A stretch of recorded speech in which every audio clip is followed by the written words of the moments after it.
నువ్వు దీన్ని చదవకమ్మా. ఏం జరిగిందో నేను చెప్పేస్తాను. నేను అల్లుడి గారిని కలవడానికి ఆఫీస్కి వెళ్ళానమ్మా.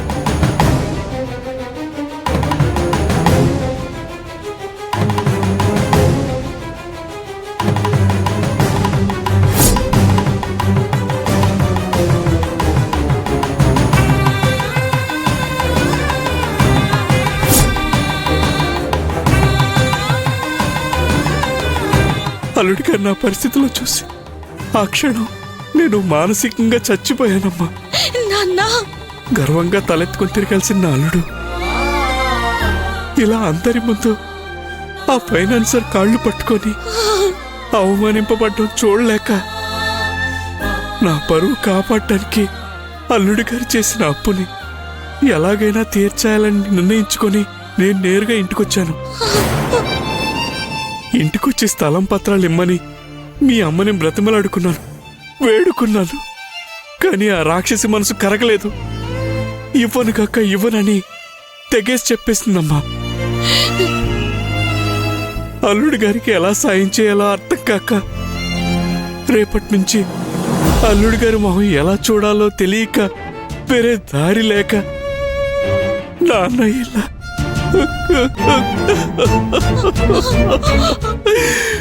నేను చస్తానని చెప్పిన నాకు డబ్బు ఆస్తి ముఖ్యం అన్నట్టుగా మాట్లాడిన రాక్షసికి ఆస్తి కంటే అయిన వాళ్ళు అనుబంధాలే ముఖ్యమని దానికి అర్థం కావాలని నేను ఈ నిర్ణయం తీసుకోకుండా ఉండాల్సిందమ్మా. అల్లుడి గారు మనసున్న మహారాజు. నిన్ను మహారాణిలా గుండెల్లో పెట్టుకుని చూసుకుంటారన్న నమ్మకంతోనే ఈ నాన్న ఆలోచించకుండా విషయం తాగేశాడమ్మా. ఈ నాన్నను క్షమించమ్మా, క్షమించు. ఏడవకండి నాన్న, ఏడవాల్సింది సిగ్గుతో తల దించుకోవాల్సింది తప్పు చేసిన వాళ్ళు. మీరేడవకండి నాన్న. అమ్మా అమ్మా అక్షయ ఆగమ్మా, ఆగు. నన్ను ఆపకండి నాన్న. అమ్మా నా మాట విను తల్లి. వద్దమ్మా, అమ్మా వద్దమ్మా. అమ్మా అక్షయ, అమ్మా దాన్నేం అడక్కమ్మా. అమ్మ నా మాట వినమ్మా. అమ్మా అక్షయ. అమ్మా అమ్మా ఎక్కడున్నావు? అమ్మా అమ్మా. ఏంటి, ఏమైంది? అమ్మా అమ్మ అంటూ అలా అరుస్తున్నావు?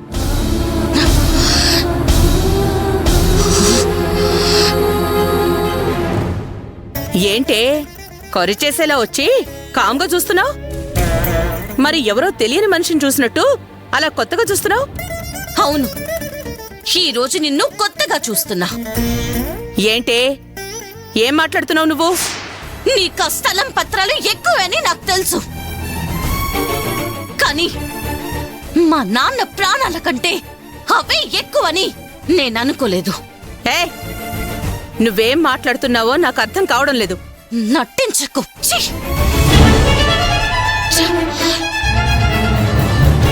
నీ అసలు స్వభావం ఏంటో నాకు అర్థమైంది. నువ్వు పత్రాలు ఇవ్వను అని చెప్పడంతో తట్టుకోలేక మా నాన్న విషం తాగాడు. కట్టుకున్న భర్త కళ్ళ ముందు రక్తం కక్కుకొని పడున్నా నీకేం తెలియనట్టు, నీకేం సంబంధం లేనట్టు, కొంచెం కూడా జాలి దయ బాధ లేకుండా ఎలా ఉండగలుగుతున్నావమ్మా? అమ్మా అక్షయ తలుపు తీయమ్మా. అమ్మా అక్షయ నా మాట వినమ్మా, తలుపు తీయమ్మా. చెప్పు.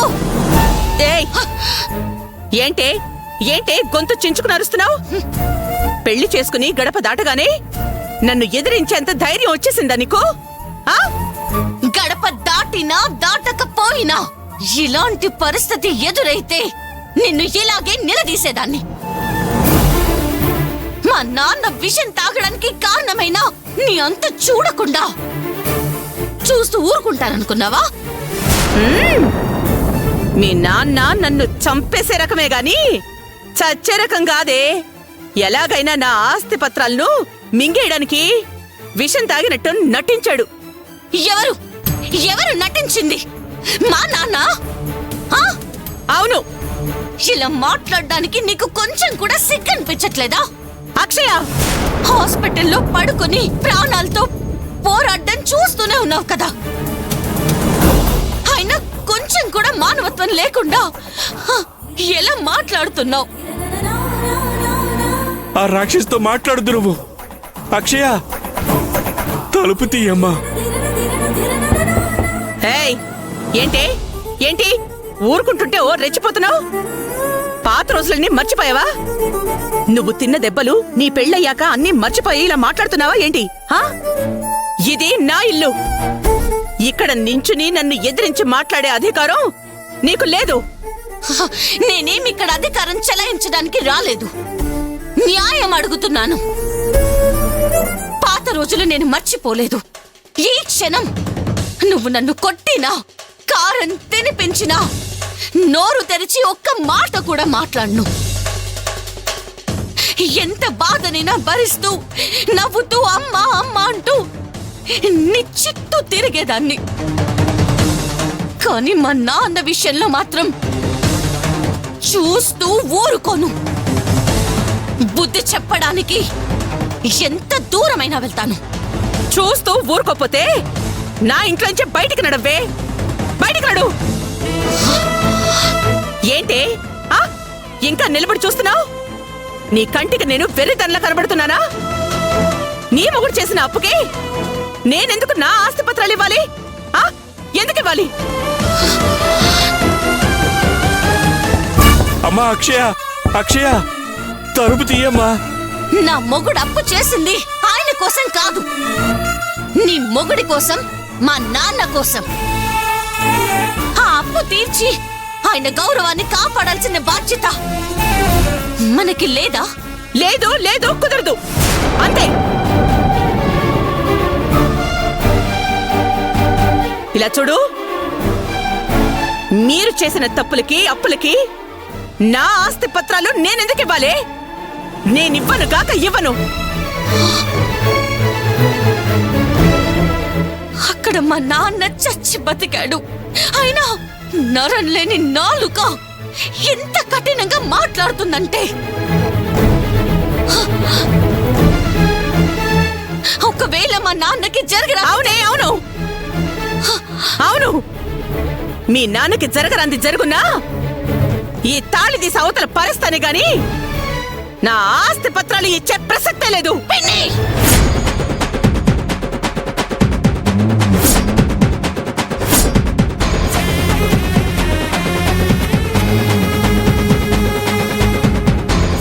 అమ్మా అక్షయ, అమ్మా అక్షయ, తలుపు తీయమ్మా. ఏమన్నావు? ఏమన్నావే? పిన్నా? నన్ను నన్ను పిన్ని అని పిలిచావా? అవును, పిన్ని అని పిలిచాను. అంటే నేను నీకు పిన్నినా? అవును, నువ్వు నాకు పిన్ని పిన్ని పిన్ని. అంటే ఇన్నేళ్లు నువ్వు నన్ను అమ్మగా అనుకోలేదు, పిన్ననే అనుకున్నావు. అంతేనా? లేదు, నాకు ఊహ తెలిసినప్పటి నుంచి నిన్ను అమ్మా అమ్మా అని పిలిచాను. అలాగే అనుకున్నాను కూడా. కానీ నువ్వు ఏ రోజు నన్ను కూతురుగా అనుకోలేదు.